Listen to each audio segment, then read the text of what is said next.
here we have Michèle from Sacramento in the US, and she's showing us her heel break stop. So first I'd like to say what a great preparatory ready position she's got with her knees down and forwards. It's a really excellent start.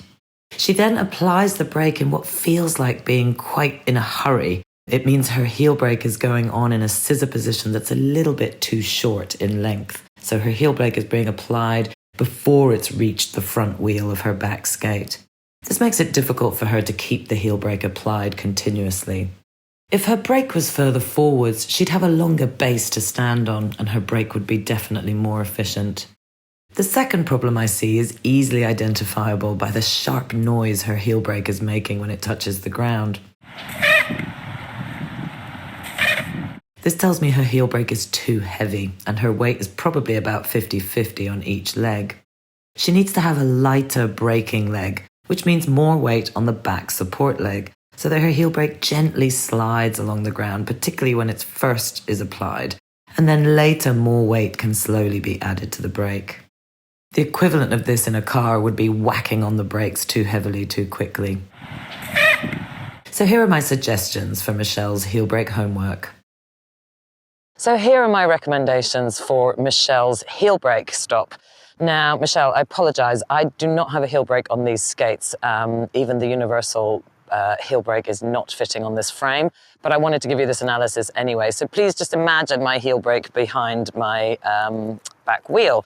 So come and have a look statically at what's going on with the heel brake. Now, Michèle, you're putting your brake on about here, so a little bit short next to roughly your second wheel. And that just means that it's going on very hard and you can't keep it on.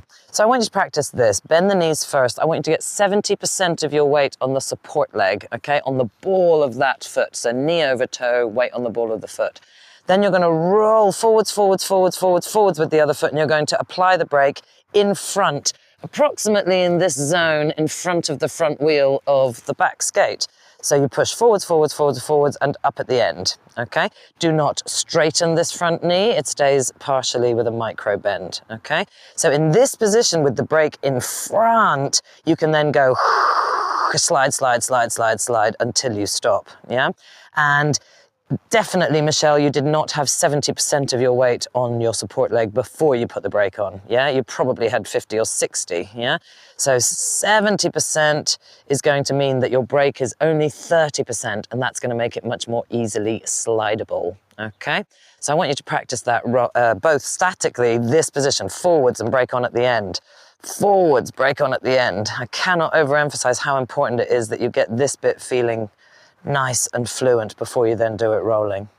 Okay, this first rolling exercise is all about noticing your end position. So that means you're going to go skate, skate, skate, skate, skate, ready position, scissor, brake on, slide until you stop. And then you're going to freeze frame at the end. Now you don't need chalk, but the reason you're going to freeze frame is I want you to watch this end position that you finish on. Wherever your heel brake is, you're going to draw a line and as long sideways towards your other skate. And as long as it's in front of your front wheel, that's fine. Here would also be fine.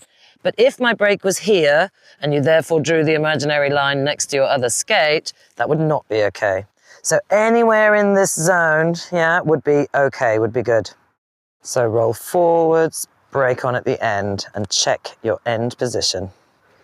Anywhere in front of that first line is perfect.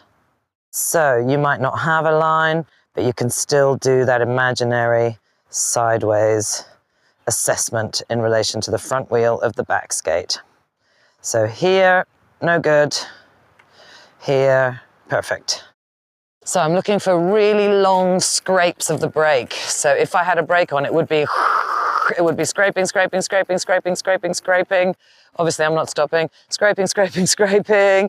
And then at the end, you pause and you look down and check your end position. If you cannot balance here in your end position, it tells you something about this knee bend not being correct. Okay, so look, the front knee definitely over the toe. Do not get into the habit of scissoring like this with your butt out the back of your heel, yeah? And your heel brake not far forwards enough. Now my weight is on the heel of my back foot, very unstable, feels like you're going to go over backwards. This is fundamentally the reason why people take off their heel brakes. They say, oh, it doesn't work, it feels really unstable, because that people are in this position doing it wrong. Yeah? Knee down, butt over heel brake forward.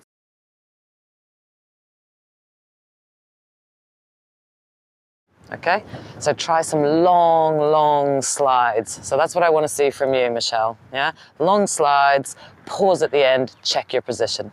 Okay, and let's see your heel brake in a couple of weeks, Michèle, once you've had some time to do that practice.